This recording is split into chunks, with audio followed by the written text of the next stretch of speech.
Ya beginilah suasana di pedesaan. Asri, damai, sejuk, ya kan, semilir udaranya, jauh dari ingar-bingar Jakarta atau riuh rendah ibu kota. Nah, dari situlah gagasan untuk test drive Glory e-Auto dimulai. Soalnya kan udah habis selama 6 bulan atau setengah tahun, sudah lama nggak ngetes karena pandemi kan. Jadi akhirnya iya sambil ngetes, terus pulang kampung sambil nikmatin view yang bagus, pemandangan yang indah, benang alam yang mungkin jarang dilihat sama orang-orang kota, ya kenapa enggak ya kan? Nah, jadi kali ini kita mau rencananya kita mau nge-explore daerah kota Tegal dan lokasi-lokasi yang memang menurut saya fantastis untuk dikunjungi. Sembari ngetes fitur-fitur atau kapabilitas yang dimiliki oleh DFSK Glory e-Auto.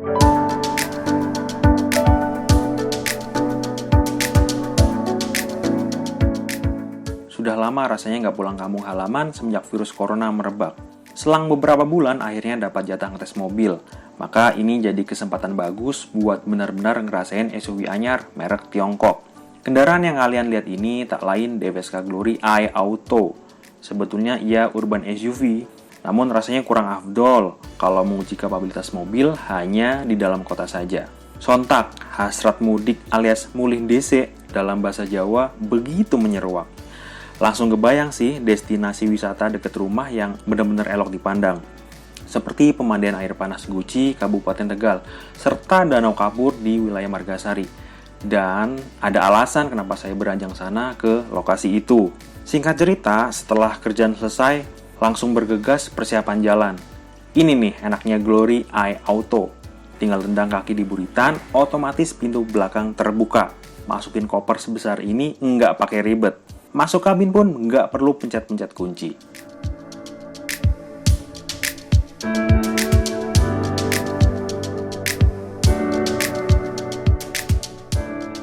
Sebetulnya tak terlalu penasaran buat mengendari Glory i-Auto, karena dalam pikiran sensasi tak bakal jauh-jauh dari Glory 580. Begitu masuki kabin dan duduk di atas kursi semi bucket berbalut kulit sintesis, saya dapat duduk nyaman dengan mentel posisi secara elektrik di tombol sebelah kanan pengemudi.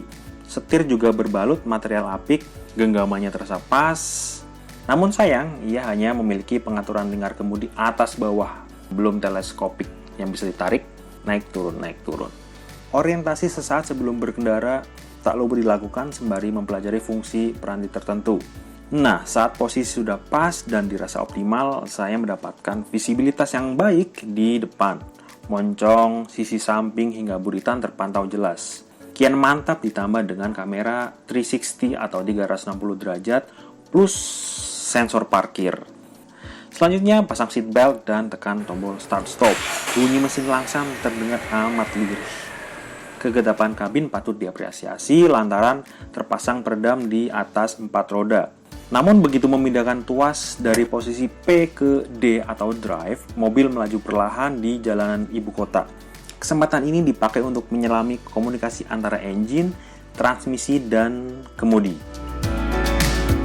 Nah, sebelum kita ngomongin perjalanan dari Jakarta ke Tegal atau sejauh 300 km, ada baiknya kita ngomongin bahasa rancang bangun yang dimiliki oleh DFSK Glory e-Auto.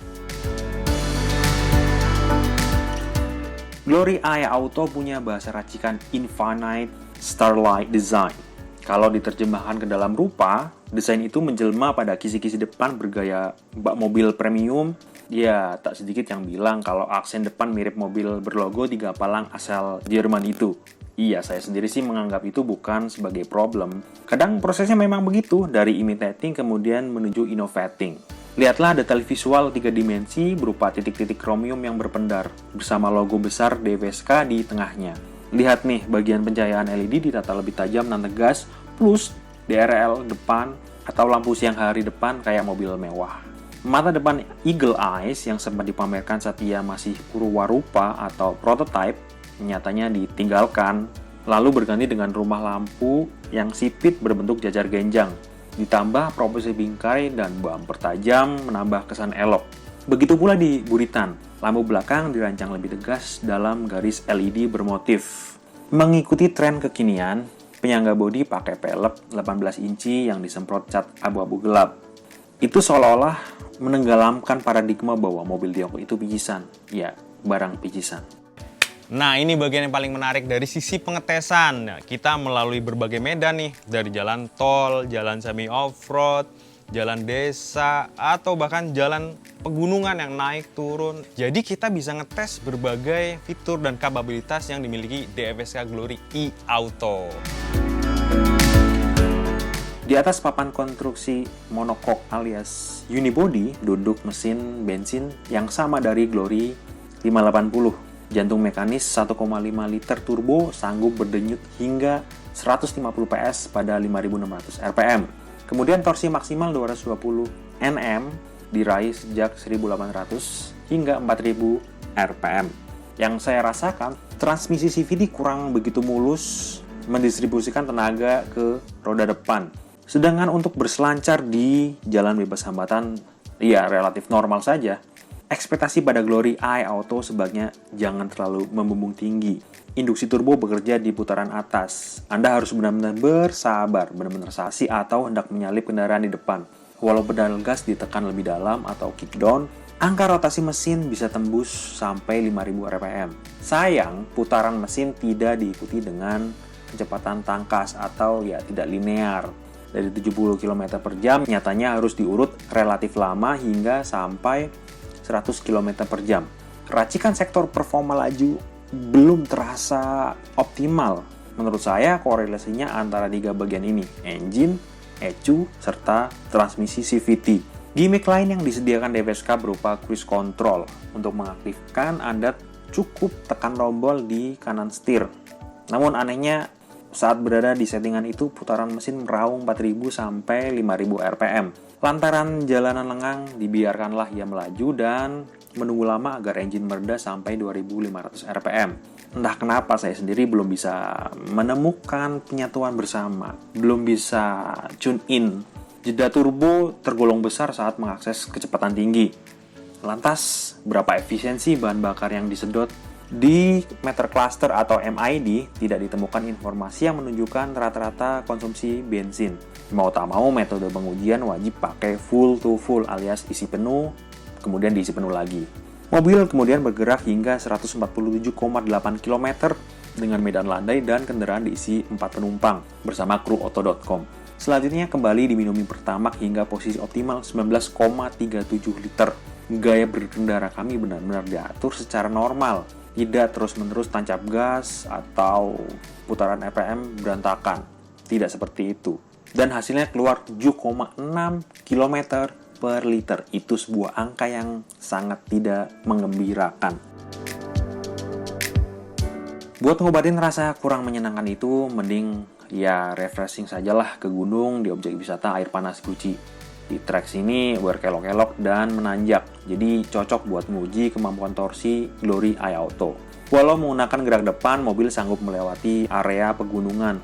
Momen puntir sebanyak 220 Nm terasa cukup meski halus pelan-pelan, sembari menikmati keindahan alam di sekitar. Ya, udaranya sejuk, banyak pohon pinus, dan kemudian kita juga bisa berendam air panas di sana. Oh ya, kembali lagi soal tanjakan. Iya, tak mau kehabisan akal buat ngatasin turbo lag di tanjakan. Akhirnya tuas transmisi digeser ke mode manual. Nah, di sini lumayan tertolong nih saat butuh kecepatan instan. Misal ketika mau menyalip mobil lain atau menanjak, ya bisa ditahan di gigi 4 atau 3 atau ya tergantung situasi.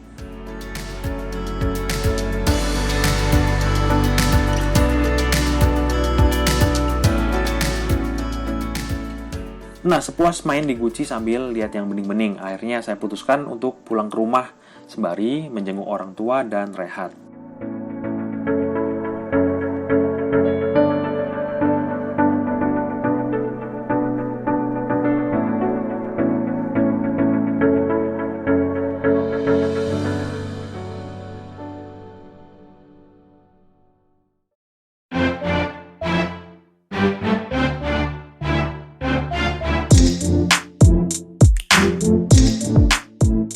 Keesokan hari, pengujian pun berlanjut ke kawasan danau. Perjalanan ke sana dimanfaatkan untuk menjajal fitur iTalk atau voice comment.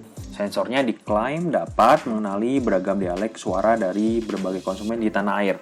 Saat saya jajal menggunakan logat tertentu, kadang berhasil, acap kali tidak.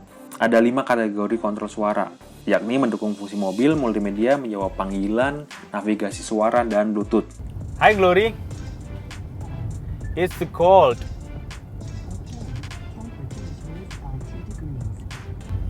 Hi Glory, open sunroof.